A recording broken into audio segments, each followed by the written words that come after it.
Alone doesn't mean lonely. How being alone makes you a better you. Hello, adventurers of the mind and seekers of the spirit. Welcome back to the channel where we dive into the ocean of self-improvement. I am Job Baltes, and today we're gonna orchestrate the Symphony of Self. How being alone can make you a better you.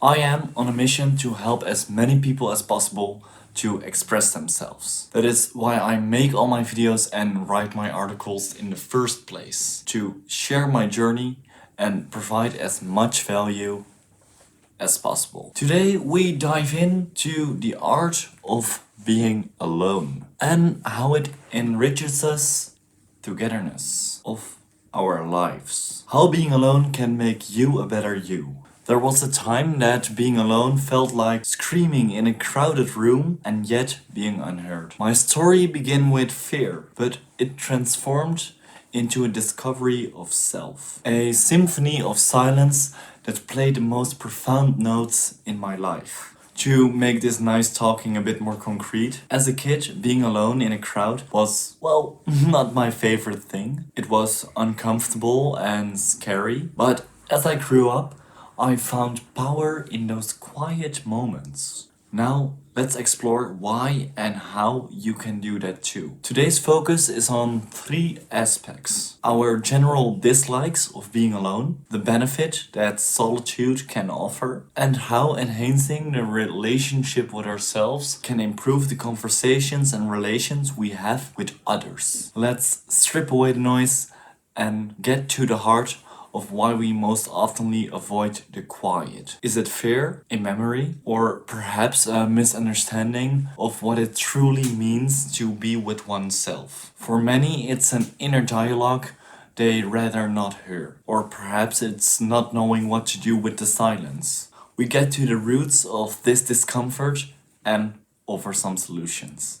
My first solo trip to Budapest wasn't about sightseeing. It was a lesson in enjoying my own company. I challenged myself to travel alone. I share how I tackled the awkwardness of dining alone or sitting solo in a cafe turned into one of the most rewarding experiences. I came to see it as time with yourself to do what you want. Meeting new people while doing my own thing. Let's talk some practical steps. How do you start enjoying your own company? It can be as simple as a walk without a phone. I walk you through how these moments of solitude can lead to greater creativity and clarity. The walks through the streets of Budapest let me enjoy my surroundings. It let my thoughts flow. We are conditioned to be social animals. From long ago we've gathered in groups, lived closely in villages and worked together. But research has shown that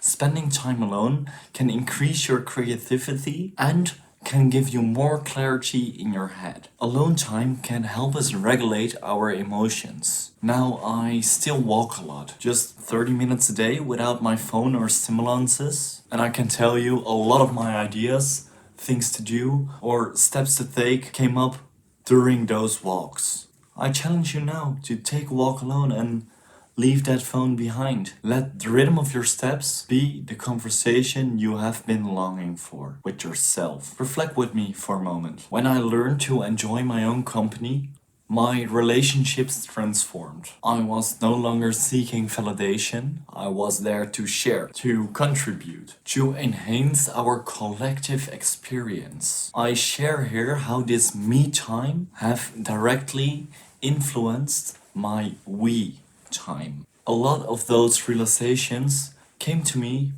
during a walk. I've walked those landscapes both abroad and in the landscapes of my mind. Each step, each breath, a stitch in the tapestry of my narrative. To sum up, we dissected our fear of solitude, unlocked its creative power and seen its impact on our social lives. Remember, being comfortable alone is a skill that can be learned and mastered. The philosophers were able to become who they were because they had the time alone to think and ask questions. They made time alone to bore themselves, to ask the greater and bigger questions. Learn to be your version of a me. Learn to be fully accepting of every part of yourself, the good and the bad sides, all the things you have done or not done. Being gives us the power to be conscious of our choices. Accepting is in the end just another choice that you make. Know you are a me and see yourself as an individual. Individual means one.